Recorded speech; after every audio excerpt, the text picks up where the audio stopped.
Oh, we praise you, Jesus. Patuloy ka naming aawitan. Patuloy ka naming pupurihin. Ngayon patuloy nyo aming sinustain. At sa pagkatapos ng taong ito, patuloy kaming nanatili sa inyong pong presensya. Patuloy kaming nanatili sa iyong kabutihan na aming Panginoong Jesus. Church, maraming batiin.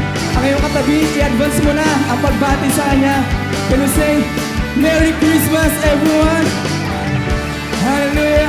Patuloy tayong pinagkalooban ng ating Panginoong Jesus na Kanyang kabutihan.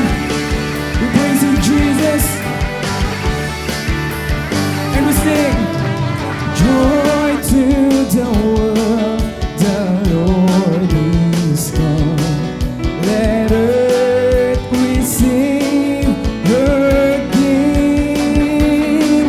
Let every heart prepare Him room, and heaven and nature sing, and heaven and nature sing, and heaven and nature sing. We praise you, Jesus. Joy to the world, the Savior reigns. Let men their songs employ, while fields and loves, risings and lays, repeat the sound of joy, repeat the sound of joy, repeat the sound and joy. Let me sing.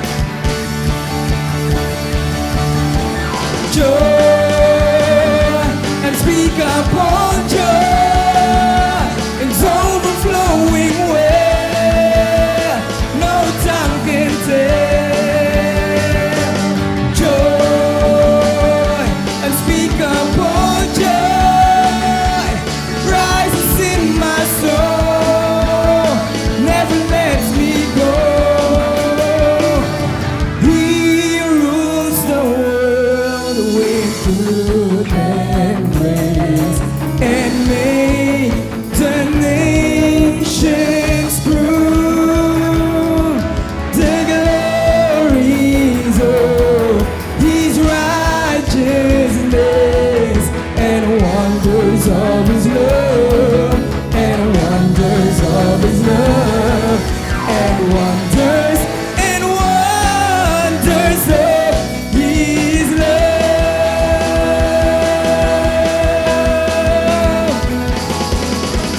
Joy, and speak upon joy, overflowing well, no tongue can tell. Joy, and speak upon joy, rises in my soul, never lets me go. Joy, and speak upon joy, it's overflowing well, no tongue can tell.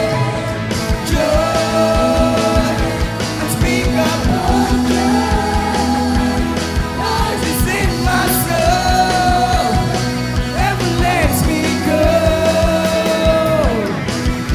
Hallelujah.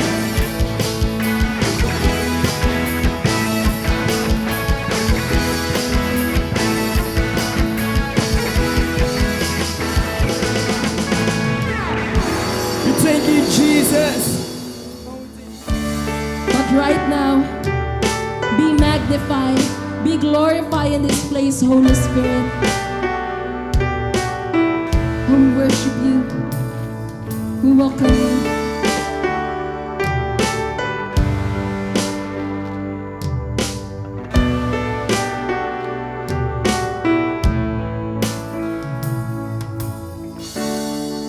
Oh, my hands are made, I'm laying down.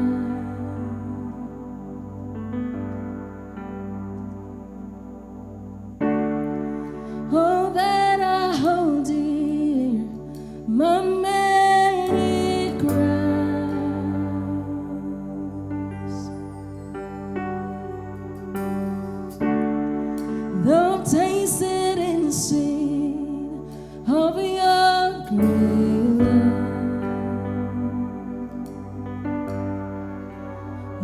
satisfy me. You satisfy me. Spirit flow, open the heavens door. We're waiting with worship for more. You're the only love that satisfies me. Satisfies me.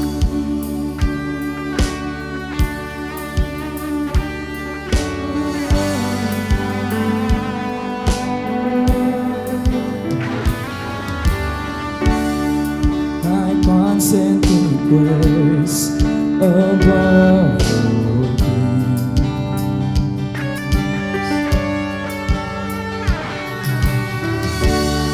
Every hour I awake beneath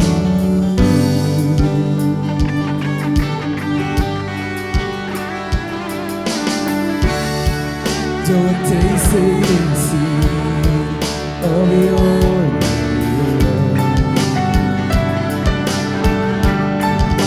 Show me your glory. Show us, Lord. Show me your glory. Show me your glory. Show me your glory. Spirit fall, open the heavens door. We're waiting with worship for more. You're the only love that satisfies me. Lord, we run into your loving arms. We're safe and secure with your love. You're the only love that satisfies me. Yeah, leave me astounded, leave me amazed. Show of your glory, let heaven amaze. We're waiting with worship, we're waiting with praise for the almighty presence of God to invade. Spirit flow, open up heaven's door. We're waiting with worship for more. You're the only love that satisfies me. Let's go. Run into your loving arms. We're safe and secure in your love. You're the only love that satisfies me. Leave me astounded, leave me amazed. Show of your glory, let heaven amaze. We're waiting with worship, we're waiting for the almighty presence of God to invade. Leave me astounded, leave me amazed. Show of your glory, let heaven amaze. We're waiting with worship, we're waiting with praise for the almighty presence of God to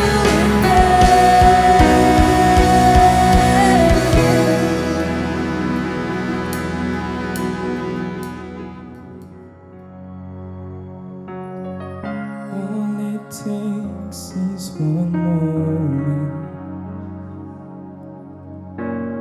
just one touch from you.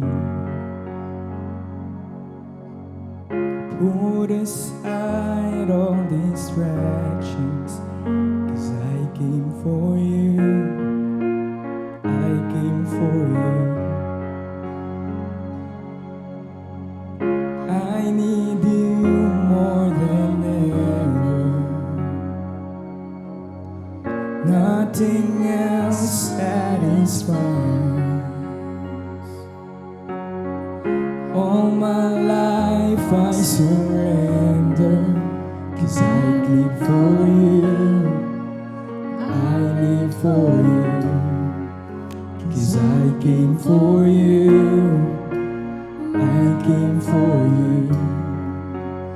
Holy Spirit, you are welcome.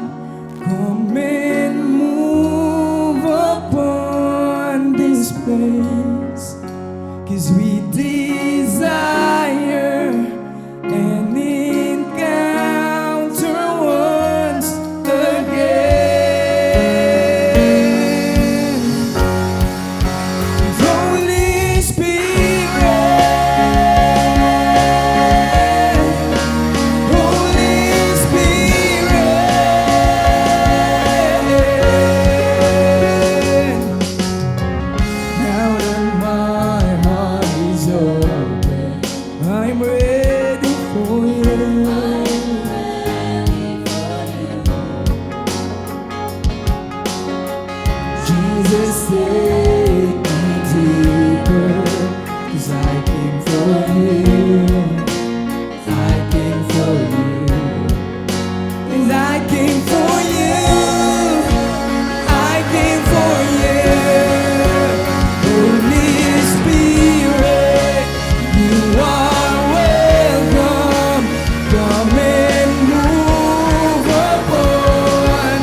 kaibigan.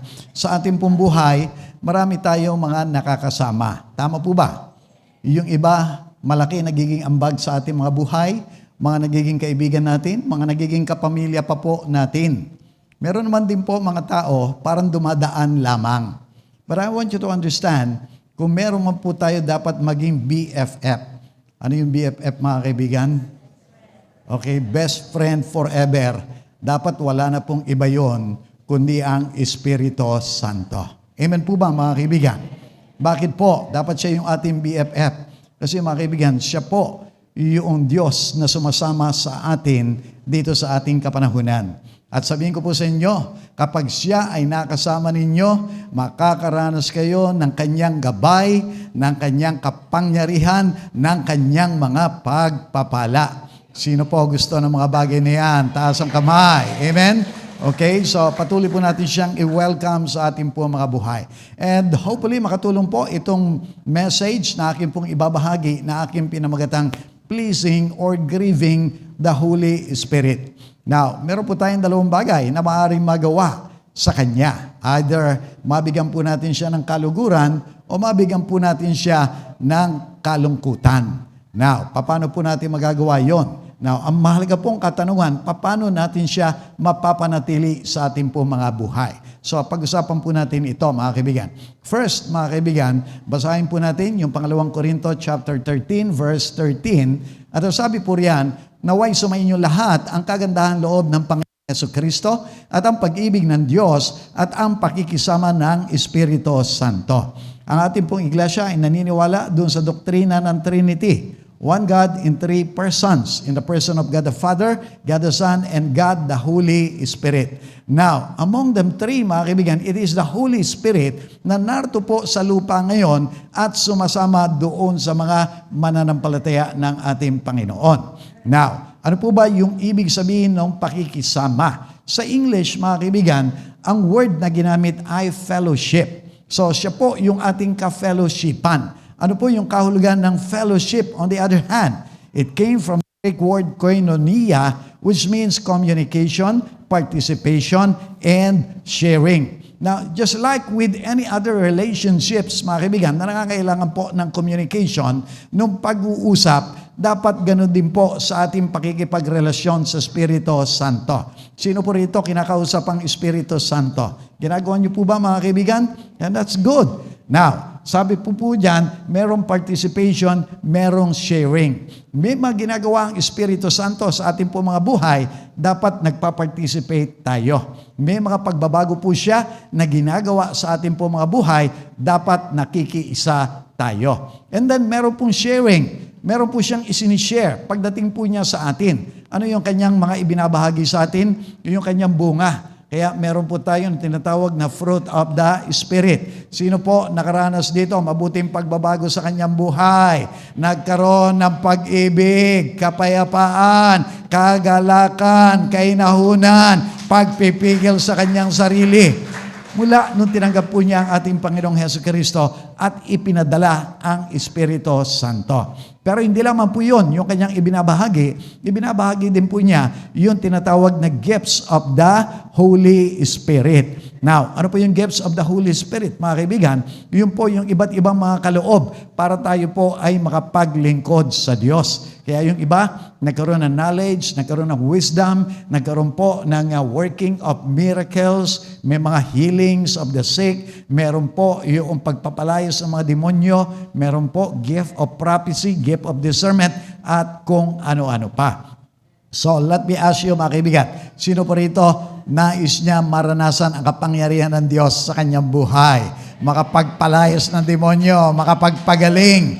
Kailangan po natin ang presensya at pananatili ng Espiritu Santo. Now, listen now, mga kaibigan, let me ask you, ano pong damdamin ang idinudulot natin sa Espiritu Santo bilang ating kasama? Now, one thing with the relationships, mga kaibigan, may ups and downs. Ano ibig ko pong sabihin? Minsan maganda yung ating pakikitungo doon sa ating po mga karelasyon. Maaring asawa, maaring mga kapamilya, maaring mga kaibigan. Minsan maganda. yung ating pong pagtrato nila sa atin. Kaya lang, have you not noticed, dumarating din po yung panahon, parang sira yung ating relasyon, nagkakaroon ng mga tampuhan, nagkakaroon ng mga iwanan. Now, the question is, nangyayari rin po ba ito sa ating pakikipagrelasyon sa Espiritu Santo? Sadly, pwede po natin masaktan ang kanyang kalooban, pero pwede rin po natin siyang mabigyan ng kaluguran. So, yung una, kinakailangang iwasan, yung pangalawa, kinakalampong ginagawa natin. So, let me talk about this. Okay? Maaari po natin saktan ang kalooban ng Espiritu Santo. Sino po rito minsan nararamdaman niya parang nasasaktan niya, nagigirib niya ang Espiritu Santo. Now, maaring parang nawawala yung ating kapayapaan, parang nawawala yung ating kapahingahan, parang merong nagko-convict sa atin, mali yung ating sinabi, mali yung ating ginawa. That is part ng pananakit po ng kalooban ng Espiritu Santo. Dito po sa aklat ng Efeso 4:30, they were reminded by Paul. Sabi po niya, at huwag ninyo saktan ang kalooban ng Espiritu Santo sapagat siya ang tatak ng Diyos sa inyo, ang katibayan na kayo tutubusin pagdating ng takdang araw. Now, yung word na grib, yun po yung praise na saktan ang kalooban. Now, tinignan ko po yung original word na ginamit in Greek. It is lupeo. Now, ang ibig mong sabihin ng lupeo is to sadden and to burden. Bigyan po ng kalungkutan, bigyan ng kabigatan o ng pasanin yung Espiritu Santo. Paano po natin maaaring gawin? I'll talk about that mamaya. Pero mga kaibigan, if there is one person na dapat po iwasan natin na masaktan, wala na pong iba kundi ang Espiritu Santo. You know why, mga kaibigan?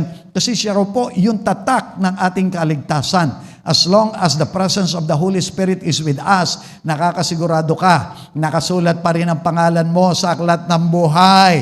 Papunta ka ng kalangitan, tahanan ka ng Diyos, anak ka ng Diyos. But here's the problem, mga kaibigan. Kapag nag-grave po natin, nasaktan natin siya, tuloy-tuloy, at umalis po ang kanyang presensya sa ating po mga buhay, sorry to say, mga kaibigan, maaring mawala din po yung ating mga kaligtasan. Now, the reality, mga kaibigan, pwede po talagang masaktan ang kanyang kalooban. Kaya nga po, dito sa aklat ng Gawa 7:51, meron pong paalala sa kanila. At sabi po riyan, napakatigas na ulo ninyo. Ang mga puso at tainga ninyo ay parang sa mga pagano, unbeliever. Kung ano ang ginagawa ng inyong mga ninuno, iyon din ang ginagawa ninyo ngayon. Lagi ninyong nilalabanan ang Espiritu Santo. So pwede po palang labanan yung Espiritu Santo. Meron po siyang maaring ipinagagawa sa atin, meron po siyang ipinapaiwasan sa atin, pero mga kaibigan, ginagawa natin, hindi natin iniiwasan. And these things, mga kaibigan, pwedeng magbigay ng sakit ng kanyang kalooban. So, let me be more specific, mga kaibigan, doon sa mga bagay po na maaring makasakit ng kalooban ng Espiritu Santo. Unang-una, yung pagbabaliwala sa Kanya. Simply because hindi po natin siya nakikita, we are not aware na narito po sa atin ang Espiritu Santo. Kaya maraming pagkakataon, hindi po natin kinakausap man lamang. At minsan, meron po mga kapahayagan bumababa sa ating mga kaisipan. Iniisip natin, siguro sarili ko lang ito, binabaliwala natin, forgetting maaring Espiritu Santo po pala yung nangungusap. Ano pa po, mga kaibigan?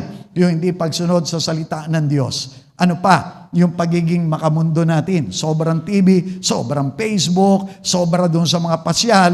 Pero mga kaibigan, wala tayong panahon doon sa mga espiritual na bagay. Tayo po magdudulot ng kalungkutan sa Kanya. At maaring yung mga magagaspang po natin pag-uugali. He is gentle, mga kaibigan. He is holy. Kaya ayaw niya yung mga nagmumura, ayaw niya yung mga masasakit na mga pananalita na ating pong binibitawan. Ayaw po niya. Malulungkot siya dyan. Ano pa? Yung galit, yung inanakit, yung pagpapatawad natin. Ayaw po niya nito mga bagay na ito. Ano pa? Yung pagsisinungaling at pandaraya. Remember, He is the Spirit of truth. In Him is no lie. Mga kaibigan, wala pong kasinungalingan. Kaya the moment na tayo po yung nagsisinungaling, nagagalit po siya, nasasaktan yung kanyang damdamin. At maaring yung pagpapabaya po natin doon sa ating mga calling and giftings. Sino po naniniwala, tinawag siya ng Diyos. Sino po naniniwala rito? Merong kaloob ang Diyos sa kanya. May kakayahang ibinaba sa kanya para makapaglingkod. Listen, kapag ginagamit po natin yung ating po mga giftings na yan, nalulugod siya. Pero pag ating pong hindi ginagamit, pinababayaan po natin, malulungkot naman po siya. Last Thursday, mga kaibigan, nagkaroon po ako ng pagbibigay ng sakit ng kalooban sa Espiritu Santo. If I may share, mga kaibigan. Now, ano po ito? Ako po yung naniniwala, tinawag po ako doon sa pananalangin, to stand in the gap, to do spiritual warfare. Kaya nga po naisishare ko, lagi po, madaling araw, ginigising ako ng Lord. But last Thursday, mga kaibigan, medyo inaantok pa ako. Nagising na ako. And I felt the calling of the Holy Spirit leading me to prayer already. Kaya tinignan ko po yung relos ko, sabi ko, Lord, ang aga pa, 1:30 pa lang ng umaga.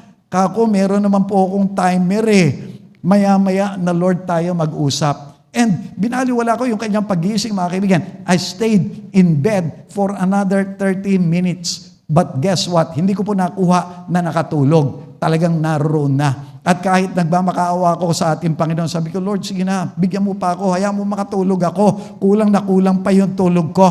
But you know what? Ang sabi po niya sa akin, Dan, hindi ikaw ang nagtatalaga ng oras ng pakikipag-usap sa akin, ako. Now listen na mga kaibigan, naramdaman ko yung sakit ng damdamin, ng kalooban ng Espiritu Santo, kung kaya't madali po akong bumangon, humingi ng sorry, at sinimulan na pong manalangin. And for the grace and mercy of God, nakapanalangin din naman po tayo, nakapag-spiritual warfare tayo, pinatawad tayo, enable tayo ng ating Panginoon. But listen now mga kaibigan, what about doon sa mga mas mabibigat pa po na mga bagay na maaaring magbunga ng kalungkutan sa Espiritu Santo. Now, I do hope mga kaibigan, maging sensitibo po tayo sa Kanya. Simply because hindi po natin siya nakikita, ay hindi nangangulugan na wala po siya dyan sa atin. Remember, tayo po yung Kanyang templo. Tayo po yung Kanyang tahanan. Sino naniniwala rito? Templo siya ng Diyos, nananaan sa Kanyang Espiritu Santo. Amen po ba? So let us be sensitive, mga kaibigan, doon sa kanyang presensya. Tinutulad ko nga po siya doon sa isang bisita, pumunta sa ating pong bahay.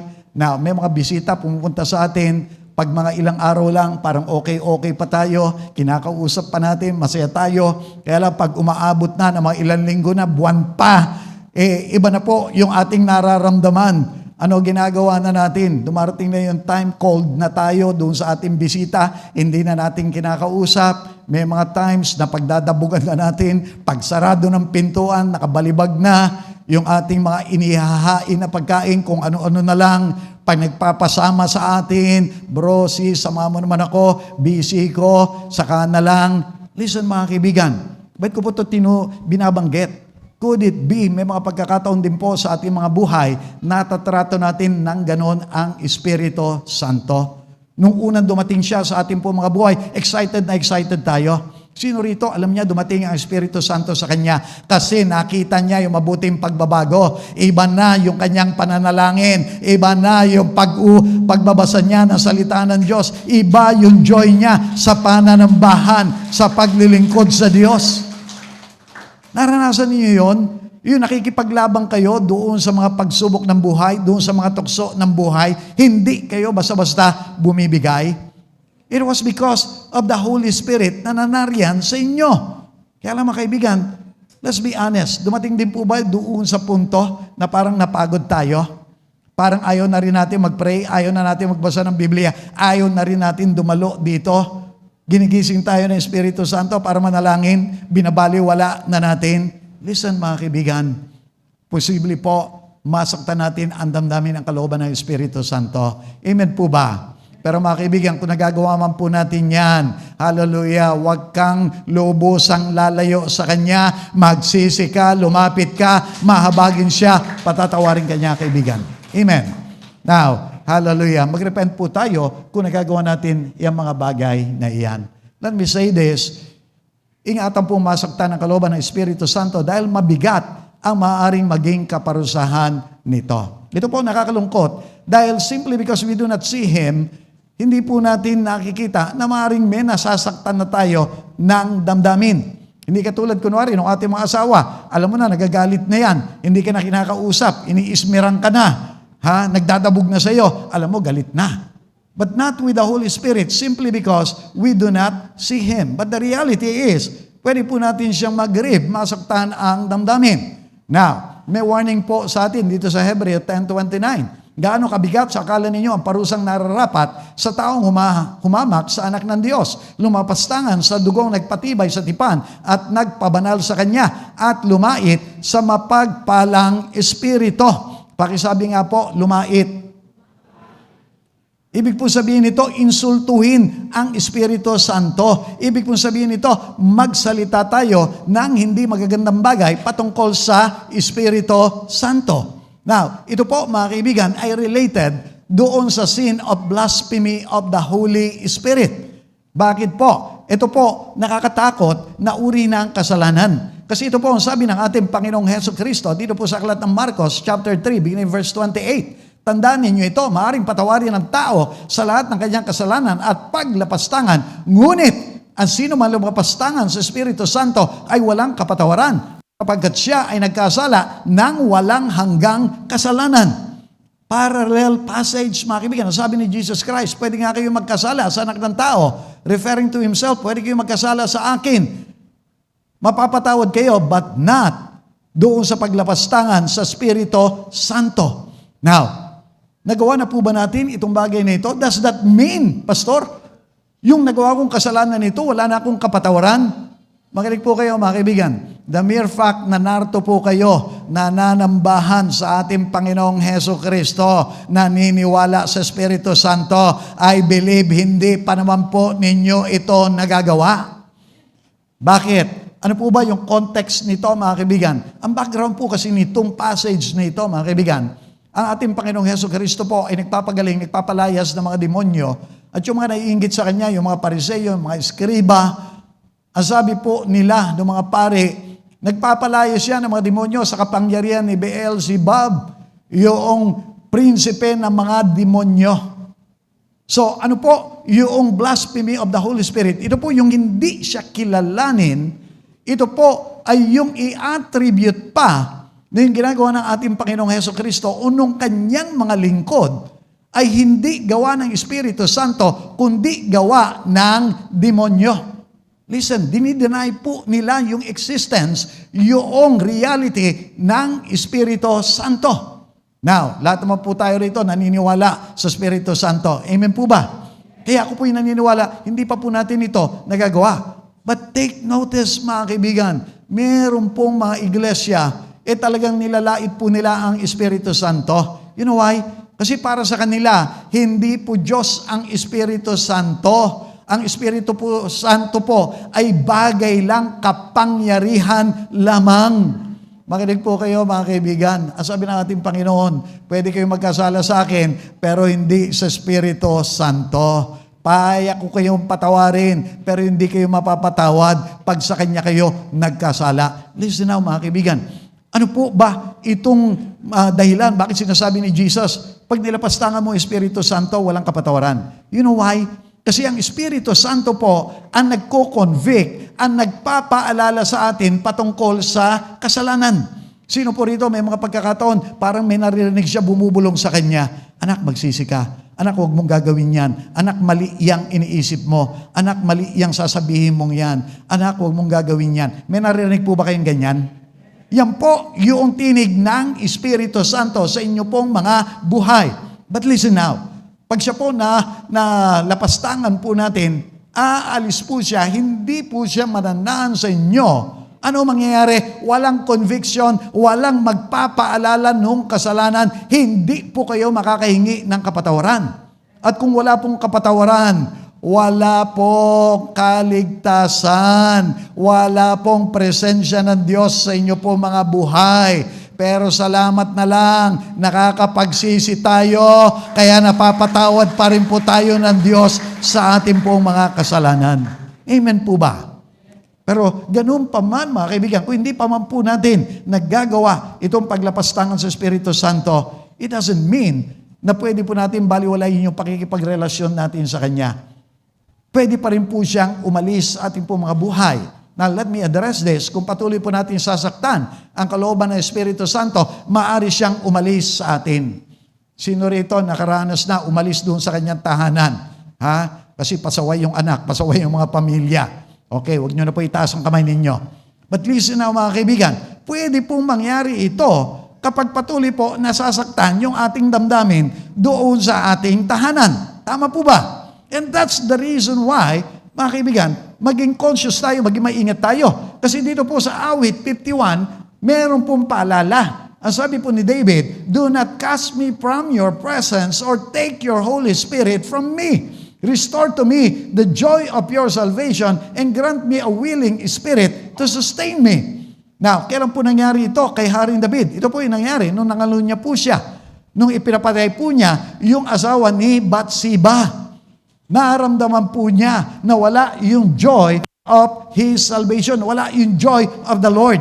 Now, let me ask you mga kaibigan, pag nakagawa po ba kayo ng kasalanan, nawawala din yung inyong kagalakan, yung inyong mga kapayapaan?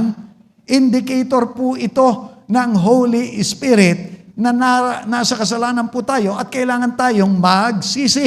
Kaya inaalis po niya ito, mga kaibigan. Now, I want you to understand this. Maaari sabihin natin, buti na lang. Hindi ako katulad ni David. Makinig po kayo, siya guilty of adultery, guilty of murder.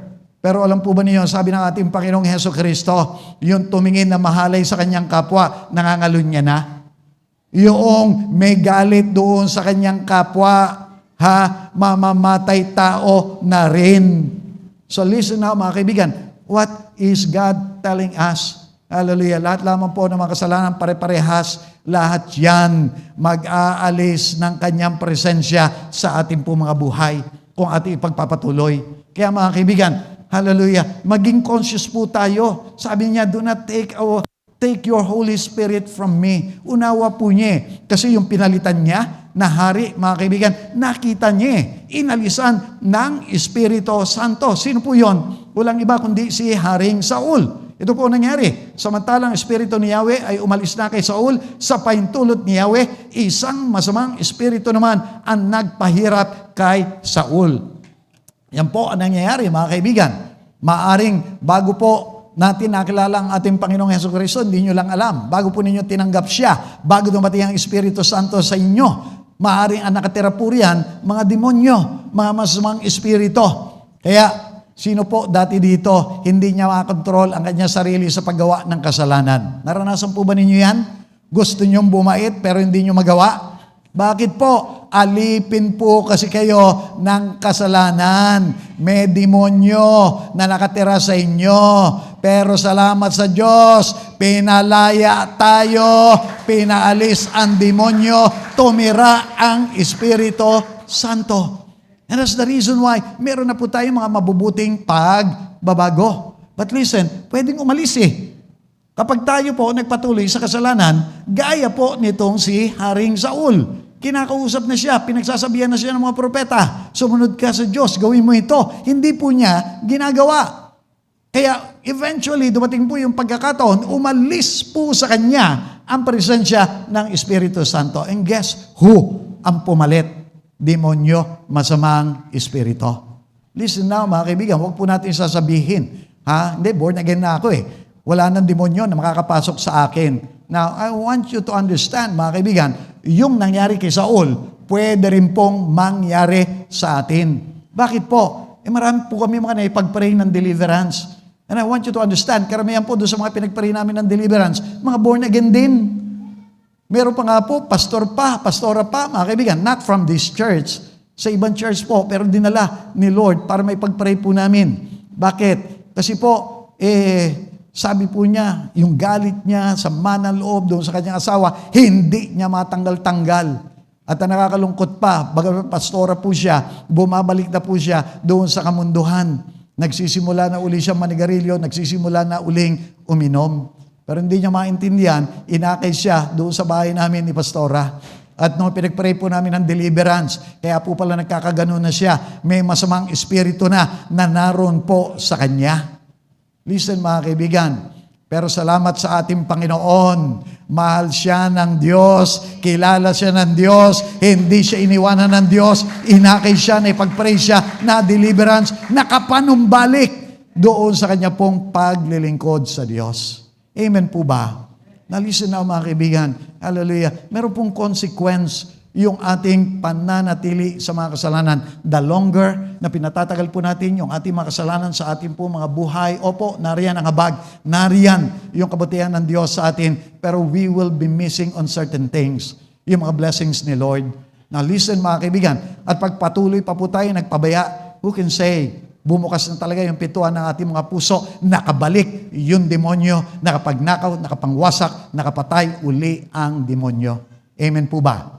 Kaya wag po natin siyang pahihintulutan. Now, let me say this, maaaring iniisip natin, Pastor, paano ko malalaman na nariyan pa ang Espiritu Santo sa akin? Baka naman nakaalis na. Now, let me say this, ang ating pong pag-iwas sa kasalanan ay buhay na patutuo na sumasa atin pa rin ang presensya ng Espiritu Santo. Let me ask you, sino po rito parang may kumukurot pa rin sa kanyang puso kapag nakakapag-isip siya na hindi tama? Kapag nakakapagsalita siya ng hindi tama, kapag may masasamang pinaplano siya, merong pa rin conviction, merong paalala na magsisi o kaya wag ituloy yung masamang gawain. Meron po kayong damdamin na ganyan?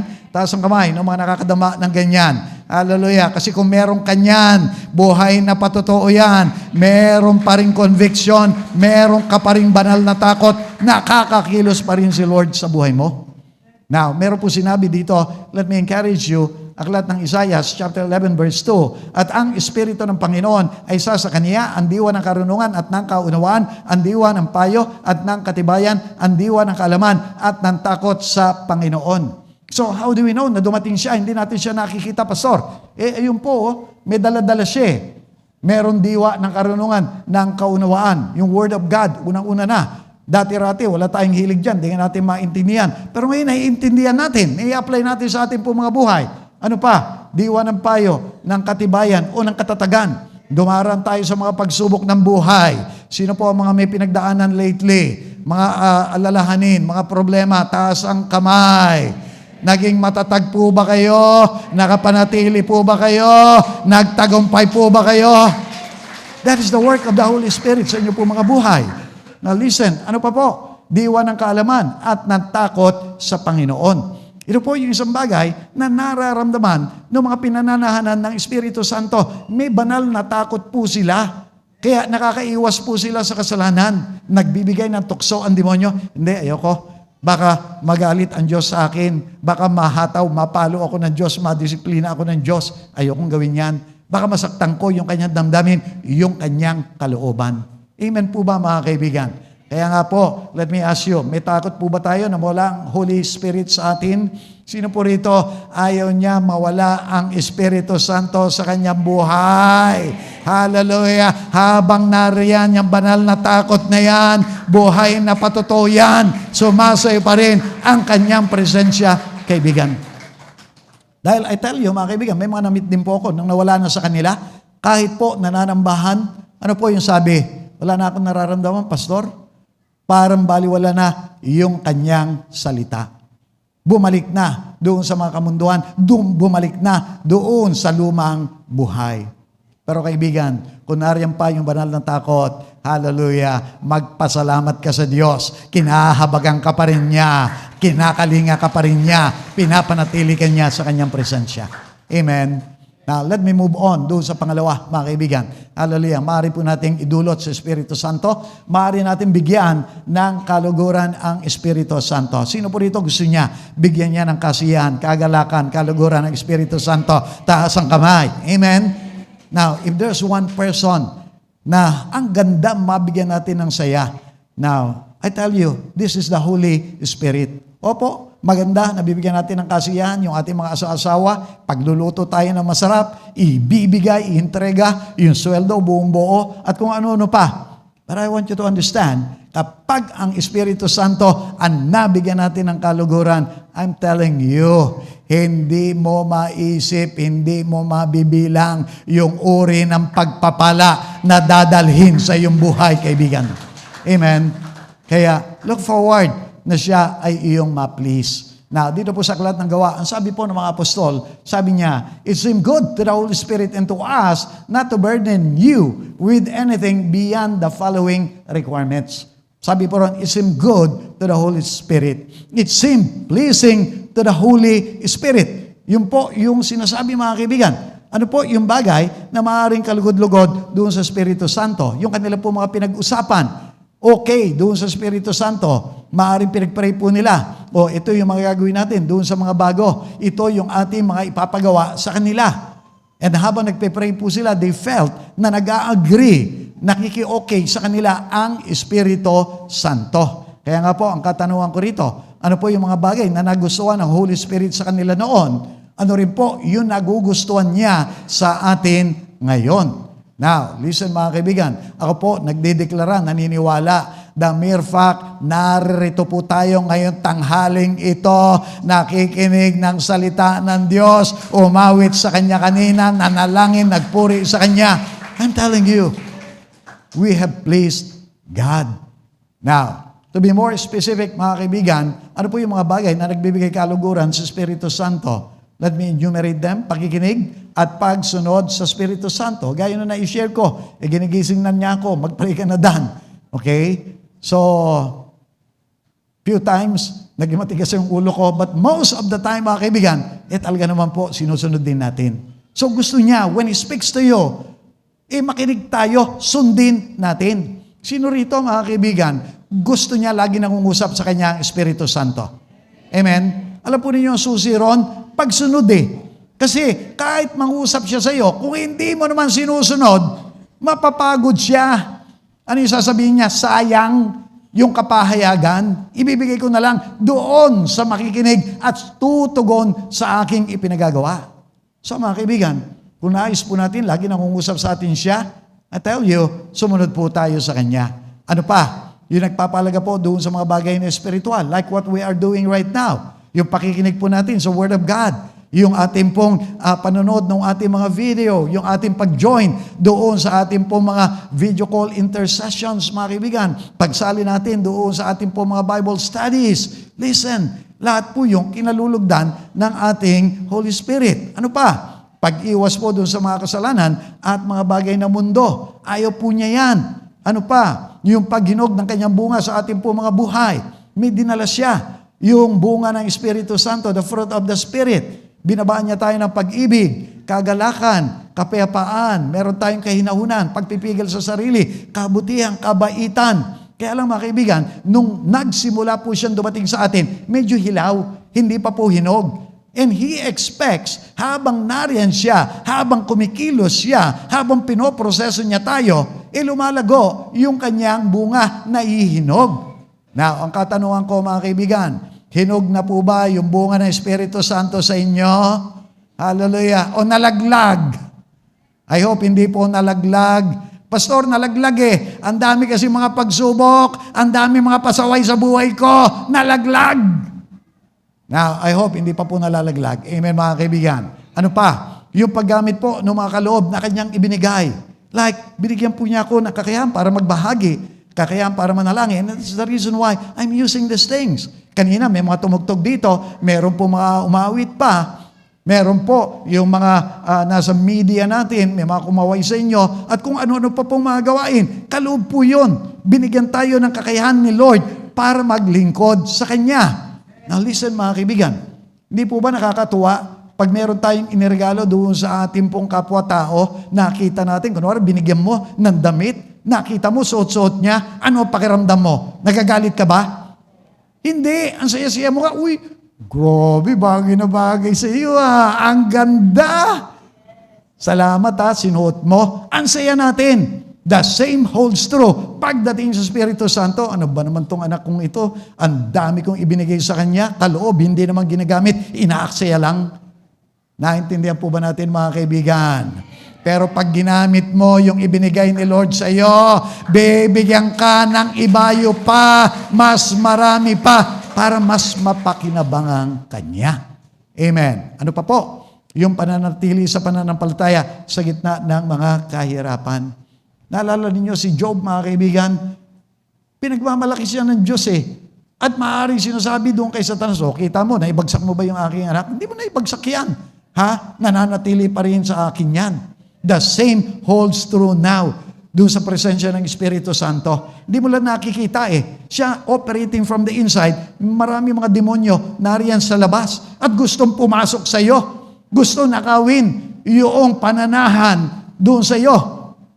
At ano maaaring ginagawa sa iyo? Tinatapunan ka ng kung ano-anong mga negatibong kaisipan. Ayan na, lalala na yung sakit mo. Ayan na, lumalala na kahirapan ninyo. Ayan na, lumalala na problema mo. Pero alam po ninyo, mga kaibigan, nalulugod siya kung ipinapakita mo, kasiyahan, kagalakan, nagpopori ka pa rin sa Panginoon, nagpapasalamat ka pa rin sa Panginoon, praise the Lord ka pa rin. I'm telling you, hallelujah. Ang tindi ng ngiti ng Espiritu Santo. Ano yung sinasabi niya doon sa mga kalaban?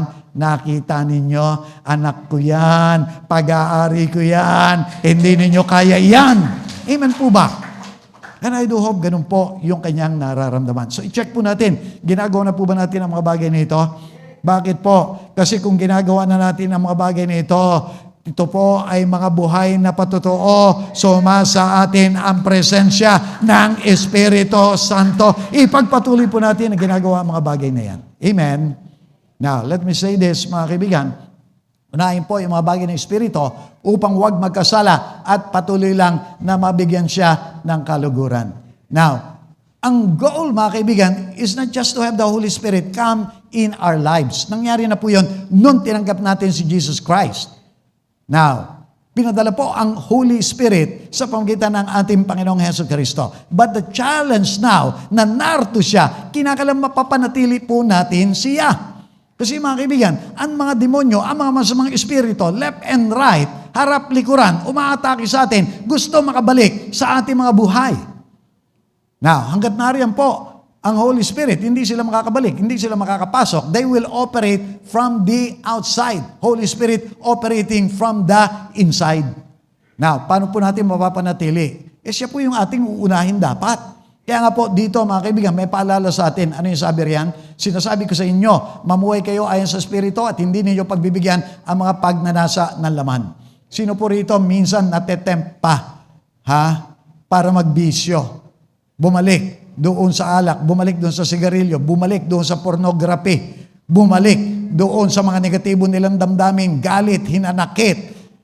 Now listen now, mga kaibigan, tawag po ng laman iyon. Now I want you to understand, bagamat born again tayo, bagamat nariyan ang Holy Spirit sa loob natin, sa labas, merong sumisitsit, may bumubulong, merong nagtetempt, uminom ka muna, marigarilyo ka muna, magpahinga ka muna. Pumunta ka doon, kumukuti-kutitap ang mga ilaw doon, may mga sexy doon. Doon ka muna, magpahinga ka. Now listen now, mga kaibigan. These are the calls of the devil. Pero meron pong naroon sa loob natin, anak, huwag kang makikinig dyan. Anak, magbasa ka ng Biblia. Anak, manalangin ka. Anak, dumalo ka doon sa inyong pananambahan. May mangyayari sa buhay mo. Now listen, may nagtatag of war. May naghihilaan. But guess what? Nakalalamang po ang Espiritu Santo kasi nasa loob natin siya. Siya yung tunay na nakaka-impluensya sa ating po mga buhay. Amen po ba? At kung siya po yung uunahin natin, sabi rin sapagkat ang mga pagnanasa ng laman ay laban sa kagustuhan ng Espiritu at ang kagustuhan ng Espiritu ay laban sa mga pagnanasa ng laman. Kalaban ng dalawang ito. Kaya napipigilan kayo sa paggawa ng nais ninyong gawin. Listen, naroon pa rin po yung tawag ng laman Lalo na po pag hindi natin ginagawa yung mga spiritual na bagay. Maaari malaglag tayo. But listen now, mga kaibigan. Kapag hindi yung tawag ng laman ang ginagawa natin, kundi yung tawag ng Espiritu, yung mga bagay ng Espiritu ang ginagawa natin, guess what? Makakapanagumpay po tayo. Mananatili siya sa ating presensya. Mananatili rin yung kanyang mga pagpapala. Amen po ba? Now, malapit na po akong matapos, mga kaibigan. Let me say this. Ang Espiritu Santo po, ang Diyos na kasama natin ngayong kapanahon ito, aalis po siya kung sasaktan natin ang kanyang pero mananatili siya at pagpapalain tayo kung bibigyan po natin siya ng kaluguran. Mamili kayo. Ano gusto ninyo? Umalis siya o manatili siya? Now, lahat po tayo gusto natin manatili siya. You know why? If there is one person na makapagbibigay ng pagpapala sa atin, siya na. Kasi siya po yung kasama natin, mga kaibigan. And guess what? Ano po yung isang attribute? Ano yung isa niyang katangian? He is holy. Kaya nga, tawag sa kanya, Holy Spirit. Now, kanina pinag-usapan natin, He is the spirit of fear. Pero He is also the spirit of blessing. Kung titingnan niyo mga kaibigan, okay, I want to emphasize, yung pinakahuli, at lumait sa mapagpalang Espiritu. Ano po yung isang katangian ng Espiritu Santo? Ano yung sabi sa kanya? Mapagpala. Pakisabi mo nga sa katabi mo, mapagpala ang Espiritu Santo. Amen po ba? Hindi siya kuripot, mapagbigay siya. Pag nariyan siya sa iyo, bubuhos ang kanya nung kanyang masaganang pagpapala. Now, let me enumerate a few, mga kaibigan, ng mga bagay na maaari po nating maasahan when it comes to us. Ano po yon? Pananatili kaligtasan. Gaya na sabi ko, mga kaibigan, siya yung tatak na ating kaligtasan. For as long as He is with us, I'm telling you, nakasulat pa rin po yung mga pangalan natin doon sa aklat ng buhay. Anak ka pa rin ng Diyos, tagapagmana ka pa rin ng Diyos. Amen po ba? Kaya panatilihin po natin siya sa ating po mga buhay. Ano pa? Meron po siyang gabay sa ating buhay. Sino minsan dito, mali yung kanyang nagagawang desisyon sa buhay? Listen now, mga kaibigan. Nakakalamang po tayo kung siya ay sumama sa atin, lagi nating kinakausap, makakapangusap po siya, magagabayan tayo doon sa mga tamang desisyon. Amen po ba? Kaya, let us have Him. Meron po tayong kapayapaan at kapahingahan. Ito po kagandahan nung dala-dala niyang kapayapaan at kapahingahan. Kasi ang mga tao, mga kaibigan, mapayapa lang pag maraming pera, mapayapa lang, masaya lang, pag lahat ng bagay sa buhay nila maayos, wala silang problema. Pero makinig po kayo, yung kapayapaan, yung kapahingahan mula sa Espiritu Santo, kahit may problema ka pa, mahimbing pa rin ang tulog mo, nakaka-praise the Lord ka pa rin, puno ka ng pag-asa sa buhay. Yun po yung kagandahan dito. Ano pa, mga kaibigan? Meron tayong mabuting pag-uugali. Ang mga tao, mga kaibigan, lagi ko nababase. Ako, pag-uugali ko, kung ano yung ugali ng aking kaharap, yun din ang aking ugali. Pag mabait siya, mabait din ako. Pag masama siya, masama din ako. Now, listen na mga kaibigan, hindi po yun ang dapat nating tularan. Isa lang ay pinapakita nun, hindi Espiritu Santo ang sumasayo kung ganun ang iyong pag-uugali. Kasi ang ating Panginoong Hesukristo, kahit na ang sama-sama ng mga tao sa Kanya, ang buti-buti niya, ipinako pa rin siya sa krus. Pero ang sabi niya, Ama, patawarin mo sila sapagkat hindi nila nalalaman ang kanilang ginagawa. Kung ikaw, pinananahanan niya, kahit pasaway pa yung mga nasa harap mo, mapayapa ka pa rin, mabuti pa rin ang pag-uugali mo. Amen po ba, mga kaibigan? Umuunawa tayo. Hindi magaspang yung ating pag-uugali. Magaspang ang pag-uugali mo, mas magaspang ang pag-uugali ko. Now listen mga kaibigan, ano pinapakita nun? Hindi Espiritu Santo ang sumasa atin, demonyo. Pakitanong mo nga doon sa katabi mo, anong palagay mo nga sa akin? Pinapatawa ko lamang po kayo. Now listen na mga kaibigan, tuloy natin. Meron pong banal at matagumpay na pamumuhay. Bakit? Kasi yung may tangan na lahat ng kapangyarihan, nariyan sa iyo ang Diyos, kaibigan. Magtatagumpay ka talaga. Opo, diniklara na, greater is He than who is with us, than they who are in the world. Mas makapangyarihan yung Diyos na sumasa atin kaysa lahat ng kapangyarihan na nasa labas, naroon sa mundo. Amen. Kaya magtatagumpay tayo at magkakaroon po tayo ng kapangyarihan sa paglilingkod, mga kaibigan. Yan po yung ating mararanasan. At listen now, mga kaibigan, because He is the spirit of intercession. He is the spirit of prayer. Listen, mga kaibigan, makakapag-pray po talaga tayo. Magiging tama yung mga hihingiin natin. Matututo tayo maghintay kay Lord. Matututo tayo manatiling nananalangin. At pag ganyan na po tayo, dahil nariyan din yung tutugon sa atin, I'm telling you, darating at darating yung katugunan sa atin po mga ipinapanalangin. Amen po ba? So mga kaibigan, ang katanungan ko, gusto po ba natin ang mga bagay na ito? Taas ang kamay, no, may gusto ng mga bagay na ito. Now, ang key mga kaibigan, is for us to please and not grieve the Holy Spirit. Amen po ba? Now, I want you to understand, lahat po ng mga bagay na yan, dala-dala ng Espiritu Santo pagpasok sa ating po mga buhay. Kaya lang mga kaibigan, okay, pwedeng hindi lumago kung hindi po tayo makikikooperate sa Kanya. But I tell you, lalago. Ito po mga pagpapala na ito, if we cooperate with Him. If we continue to please and not grieve the Holy Spirit. Amen po ba?